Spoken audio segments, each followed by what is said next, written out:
இல்லை இல்லை, உயிரிழந்தவர்களை அந்த உடற்கூறாய்வு முடித்து எல்லாருக்கும் கொடுத்து அனுப்பிட்டாங்க. நாங்கள் போகும்போது ஒரு 6 பேர் உடல் மட்டும் இருந்தோம். ஒரு நாங்கள் இருக்கும்போது ஒரு 3 உடல் கொடுத்து அனுப்புனாங்க. அதனால் அந்த இடத்துல இருந்து எல்லாரும் மக்கள் அவங்கவுங்க ஊருக்கு பயணிச்சிட்டாங்க. காயம்பட்டவர்கள் ஒரு 61 பேர் மருத்துவர்கள் சொன்னாங்க. அவங்க மட்டும் இருந்தாங்க. அவங்கள போய் பார்த்தோம். இது பெரிய அளவுக்கு முகத்துலலாம் ஒன்றும் காயம் இல்லை. சிலருக்கு தான் இங்கே கலக்கல. கால் கை இதெல்லாம் கொஞ்சம் விழுந்ததில் காயம். மருத்துவர்கள் சொன்னது அது கொஞ்சம் குணமாகிட்டு வருது அப்படின்னு. அவங்ககிட்டையும் கேட்டேன். கொஞ்சம் வலி இருக்குது அவ்வளோதான்னாங்க. அது கொஞ்சம் கொஞ்சமாக சரியாயிருக்கு. 2-3 நாளில் சரி. அதே போல் இந்த கள்ளக்குறிச்சி சாராயம் குறிச்சி உயிரிழந்தவங்களோட அன்னைக்கு முதல்வர் யோகா நடத்துறாங்க. ஆனால் தற்பொழுது இந்த விஜயோட மாநாட்டில் இந்த மாதிரி சம்பவம் உடனடியாக அமைச்சர்கள் முதல்வரெல்லாம் பார்த்து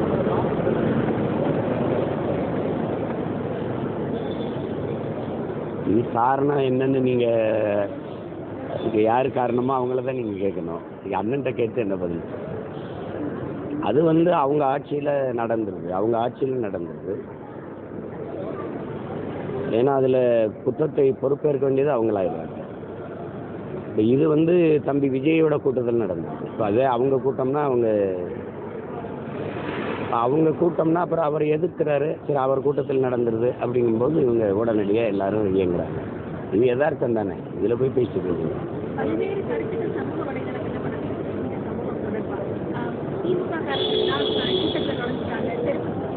மின்சாரத்தை கட் பண்ணாங்க. நிறைய விஷயங்களை திமுக எதிராகவும் சொல்லிட்டு இருக்காங்க. அதே மாதிரி தாவேக்காவினர் சொன்ன நேரத்துக்கு வரல, சொன்ன நேரத்துக்கு வந்திருந்தா இந்த விஷயம் நடந்திருக்காது அப்படின்ற விஷயங்களும் பரவாயில்ல. அந்த இடத்த போய் பார்த்துட்டு மக்கள்கிட்ட பேசிட்டு வந்த நீங்கள் அதை என்ன மாதிரி நினைக்கிறீங்க? என்ன பார்த்து இல்லை, இப்போ கூட எங்கள் கூட அமைச்சர் வந்தார்.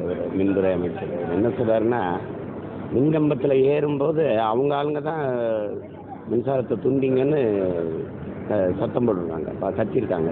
அதனால அந்த அணைக்க வேண்டியது. சில பேர் அந்த ஜென்ரேட்டர் மேலே ஏறி அது விழுந்ததெல்லாம் அவங்களுக்கு காண வேண்டியது. இப்போ அந்த மாதிரி இதெல்லாம் தவிர்க்க முடியாமல் அணைக்கிறது தான் அது. அவர் அதான் சொல்கிறார். வர்றது ரொம்ப நேரம் காத்திருக்கிறது. அந்த குழந்தைகள் அவங்க என்ன சொல்கிறாங்கன்னா, 8 மணிலேருந்து நிற்கிறாங்க. காலை உணவும் சாப்பிடாமல் வந்துடுறாங்க. அப்புறம் மதிய உணவும் இல்லை, குடிக்க தண்ணியும் இல்லை. அப்போவே ஒரு மயக்க நிலைக்கு பெரும்பாலானோர் வந்துடுறாங்க.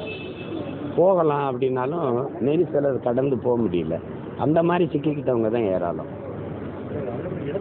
எடப்பாடி பழனிசாமியும் காலையிலிருந்து நம்ம செய்தியில் பேசக்கூடிய மக்களோட கருத்தை கேட்கறது பார்த்தீங்கன்னா, போலீஸார் போதுமானவராக இல்லை. அதே போல் இவங்க இவ்வளோ மக்கள் வந்தாங்க குடும்பலான இடம் கொடுக்கறதால தான் இந்த விபத்துல சாப்பிடணும். அந்த பகுதி மக்கள் காலையில் செய்தி விட்டு பார்க்கணும். 2 பேரும் 2 காரணங்களை சொல்கிறாங்க. எதிர்கட்சி தலைவர் கூட்டம் நடத்தின இடத்துல தான் நாங்கள் கொடுத்தோம் அப்படின்னு சொல்கிறாங்க. இவங்க கொடுத்த எண்ணிக்கை 10,000 நாங்கள். ஆனால் இவங்க கொடுத்த நேரத்துக்கும் வரலை. அப்படிங்கும்போது கூட்டம் கூடிக்கிட்டே இருந்துச்சுங்க. இவங்க என்ன சொல்கிறாங்க, நாங்கள் வேற ஒரு இடம் கேட்டோம், அந்த இடத்துல கொடுத்துருந்தா இந்த நெரிசல் வந்திருக்காதுங்கிறாங்க. இப்போ இது ரெண்டையுமே எது சரி தவறுன்னு ஆய்வு செஞ்சது இல்லை. இழப்பு தான், இறந்தது தான். இனி வரும் காலங்களில் இதுபோல் தவறுகள் நடக்காமல் கவனமாக இருக்கிறது தான் சரியாக இருக்கும். இப்போ இது நடந்து முடிஞ்சிருச்சு. இப்போ போய் அதை பேசி அது எப்படி பார்த்தாலும் அது வழியாக தான் இருக்கும். விஜய் அவர்கள் அந்த சம்பவம் நடந்த பிறகு சென்னை திரும்பினார். சென்னை தற்போது மக்களுக்கு சந்திப்பதற்கு ஒரு குற்றச்சாட்டு அவர் மேலே காரணத்துக்கு வச்சுட்டாங்க.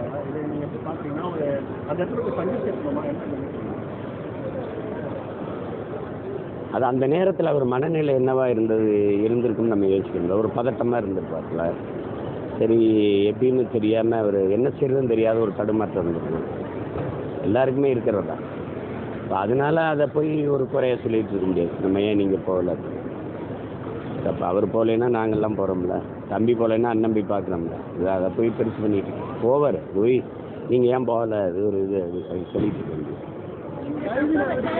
அரசியலா பார்த்து நடத்தியிருக்கா திமுக அப்படின்னு ஒரு கேள்வி போடும். ஆம்புலன்ஸ் கொண்டு வந்ததுல திமுகவோட பொறுப்பா இருக்கட்டும், செந்தில் பாலாஜி அவர்கள் நேரடியாக போனதா இருக்கட்டும், அவர் பேர் போட்ட ஒரு தண்ணி பாட்டு கொடுத்தது எல்லாமே அரசியல் சார்ந்து நடந்தது அப்படின்னு சொல்லி தொடர்ந்து பல்வேறு கருத்துக்கள் வருது. இந்த விஷயத்தை எப்படி பார்க்கணும்? அதே மாதிரி அது இது அரசியல் வந்து மேடையில் இருந்த பேர் சொல்லியிருக்காரு, நம்ம தொகை போட்டு ஒரு ஆம்புலன்ஸ் வருது அப்படின்னா அந்த மேலே இருந்த பேசுறது நீங்கள் பார்த்துருக்கீங்க. அது காலையிலையும் பதில் அதுக்கு சொன்னேன். அவங்க என்ன சொல்கிறாங்க, அந்த கூட்டத்தில் மயங்கி விழுந்த ஒரு குழந்தைய தான் எடுத்துகிட்டு போச்சு அந்த அவசர ஊர்திங்கிறாங்க. அது எப்படி பார்த்தாலும் மாறி மாறி ஒருத்தர் சொல்லிட்டு இருக்காங்க. நம்மளை மாதிரி பொதுவாக நிற்கிற பிள்ளைகளுக்கு அந்த வலி தான் இழப்பு தான் நமக்கு முன்னாடி நிற்குது. இப்போ இதில் போய் இதை பேசிட்டு வேண்டியதில்லை. தங்கச்சி கேட்குற மாதிரி இங்கே எல்லாமே அரசியல் தான். ஒவ்வொரு மனிதனின் ஒவ்வொரு வார்த்தையிலும் அரசியல் பிறக்குதுங்கிறான் லலித். இது எல்லாமே அரசியல் தான். ஏற்கனவே காவல்துறை வந்து பரப்புரைகள், பொதுக்கூட்டங்கள், மாநாடுகளுக்கு வந்து ஏகப்பட்ட கட்டளைகள் விதிகள்லாம் வந்து பேசப்படுது. அதுவும் விஜய்க்கு வந்து கூடுதலாக விதிக்கிறாங்கன்னு சொல்லப்படுது. ஒரு சம்பவம் நடந்திருக்கு. இனி வரும் காலங்களில் காவல்துறையோட செயல்கள் என்ன மாதிரியான நடவடிக்கைகள் ஆளுகிற கட்சிகள், அதிகாரத்தில் இருந்த கட்சிகளுக்கு தவிர மற்ற கட்சிகளுக்கெல்லாம் இது இந்த மாதிரி ஒடுக்குமுறை இருக்கிறது. இதை நாங்கள்லாம் இதை நீண்ட காலமாக அனுபவிக்கிறோம். கொடி கட்ட விட மாட்டாங்க, பதாகை வைக்க விட மாட்டாங்க. நம்ம ஒரு இடம் கேட்டோம்னா எங்கே மக்கள் நடமாட்டமோ இல்லையோ, எங்கே குறுகலாக இருக்கோ இடம் அங்கே உண்டி கொடுத்துருவாங்க. இப்போ நம்ம அவங்களோட சண்டை போட்டுக்கிட்டு இருக்க முடியாது. இப்போ நீதிமன்றத்துக்கு போனாலும் காவல்துறை என்ன சொல்கிறதோ அதை கேளுங்க, நாளைக்கு சட்டம் ஒழுங்குனா அவங்க தானே பொறுப்பு இருக்கணும்ன்றோம். இப்போ அது வழி இல்லாமல் போயிடுது. அப்படி தான் இந்த 15 ஆண்டுகளாக நாங்கள் அப்படி தான் அனுபவிச்சுட்டு தான் வரோம். அது தம்பி புதுசாக இருக்கிறனால இப்போ அவருக்கு அது இந்த நெருக்கடியாக தெரியுது. எங்களுக்கு பழகிடுச்சு. இந்த விவகாரத்தில் விஜயை கைது செய்து நடவடிக்கைகள் பல பேர் கோரிக்கை வச்சுட்டு வராங்க. அதை நீங்கள் பார்த்துருக்கீங்க, எப்படி பார்க்குறீங்க அந்த கருத்தை? திரும்ப சொல்கிறேன், இது எதிர்பாராமல் நடந்த ஒரு விபத்து. யாரும் விரும்பி செய்கிறதில்ல.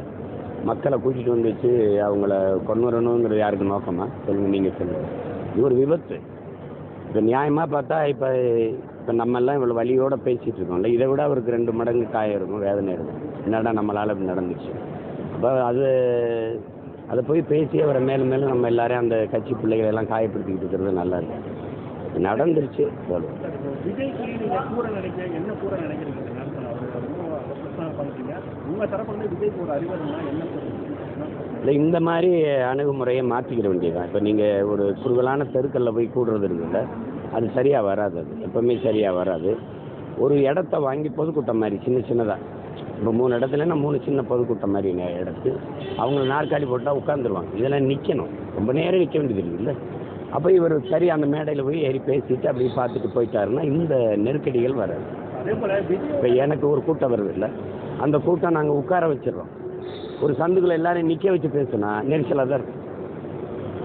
அது மாதிரி அதை இனி வரும் காலங்களில் இந்த மாதிரி சந்திப்பாக இல்லாமல் சின்ன சின்ன கூட்டங்களாக மாற்றிக்கிறது பாதுகாப்பாக இருக்கும்.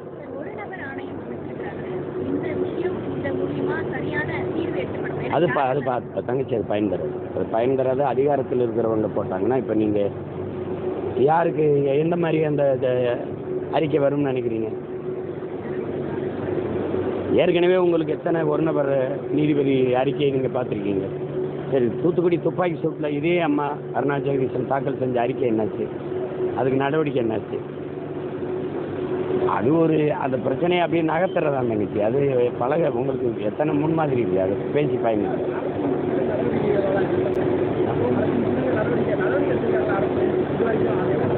அது சரிதான்.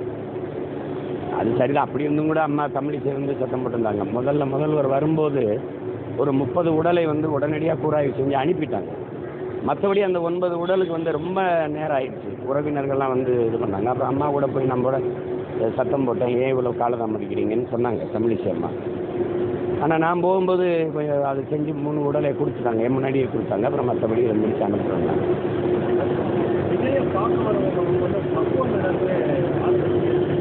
அதே போல் ஒரு முக்கியமான வருகிறோம் வேறு எடப்பாடி அங்கே அந்த மாவட்ட செயலாளர் பகுதி செயலாளர் கூட்டத்தை அழைச்சிட்டு வராங்க. அவங்க சொல்றதையும் வச்சிருந்தாங்கன்னா விஜயை பார்க்க கட்சியினிடம் நிறைய ரசிகர்கள் வரும்போது இந்த மாதிரி சம்பவம் நடக்குது. அது எப்படி அவர்களால் நம்ம கூட்டமாக சாப்பிட அவங்க ரசிகர்கள் மாதிரி அவங்க ரசிகர்களுங்க அப்படி தான் இருப்பாங்க. முதல் காட்சி பார்க்கணுன்னு நினைக்கிற ஆர்வம் போல தான் இது இருக்கும். அதில் போய் ஒரு ஒழுங்கு ஒரு நெறியெல்லாம் நம்ம எதிர்பார்க்கறது கடினம். உங்களுக்கு புரியுதுன்னு நினைக்கிறேன். இப்போ அவரே பேசும்போது அவங்க கத்திக்கிட்டே தான் இருப்பாங்க. அவர் என்ன பேசுகிறாருங்கிறத உள்வாங்காமல் ஒரு ஆர்ப்பரிச்சுக்கிட்டே இருப்பாங்க. நீங்கள் பார்க்க முடியும்.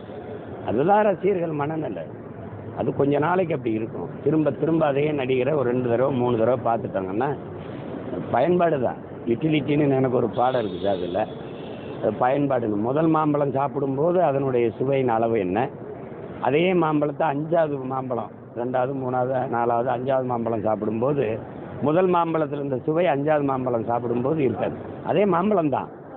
உங்களுக்கு புரியுதுன்னு நினைக்கிறேன். அது மாதிரி தான் இது. 2 தடவை பார்த்துட்டா அப்புறம் அந்த ஆர்வம் கொஞ்சம் கொஞ்சமாக குறைஞ்சி ஒரு பக்குவத்துக்கு வருவாங்க. கடைசியில் சீமான் அவர்கள் இது குறித்து விஜய் அவர்களை நேரில் சந்தித்து ஏதாவது தரவுகள் வாய்ப்பு